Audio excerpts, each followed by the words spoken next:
আয়াত ৪৭ وكذلك أنزلنا إليك الكتاب فالذين آتيناهم الكتاب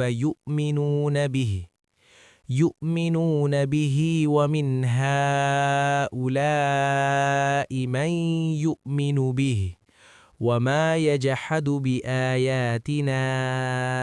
إلا الكافرون অনুবাদ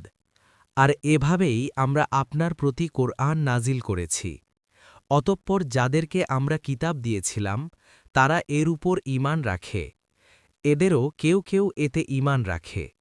আর কাফিররা ছাড়া কেউই আমাদের নিদর্শনাবলীকে অস্বীকার করে না তাফসীর ১ নং ফুটনোটের বিবরণ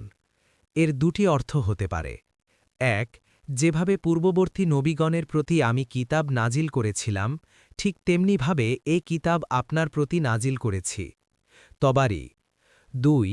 আমি এই শিক্ষা সহকারেই একে নাজিল করেছি যে আমার পূর্ববর্তী কিতাবগুলোকে অস্বীকার করে নয় বরং সেগুলোর সত্যায়নকারী রূপেই নাজিল করেছি সাআদি ২ নং ফুটনোটের বিবরণ পূর্বাপর বিষয়বস্তু নিজেই একথা জানিয়ে দিচ্ছে যে এখানে সমস্ত আহলে কিতাবের কথা বলা হয়নি বরং এমন সব আহলে কিতাবের কথা বলা হয়েছে যারা আল্লাহর কিতাবের সঠিক জ্ঞান ও উপলব্ধি অর্জন করতে সক্ষম হয়েছিলেন তাদের সামনে যখন আল্লাহর পক্ষ থেকে পূর্ববর্তী কিতাবগুলোকে সত্যায়ন করে এ শেষ কিতাবটি এলো তখন তারা কোনো প্রকার জিদ হঠধর্মিতা ও সংকীর্ণ স্বার্থপ্রীতির আশ্রয় নিলেন না এবং তাকেও ঠিক তেমনি আন্তরিকতা সহকারে স্বীকার করে নিলেন যেমন পূর্ববর্তী কিতাবগুলোকে স্বীকার করতেন যেমন আবদুল্লাহ ইবনে সালাম ও সালমান আল ফারিসি এবং তাদের মতো যারা ছিলেন ইবনে কাসির ৩ নং ফুটনোটের বিবরণ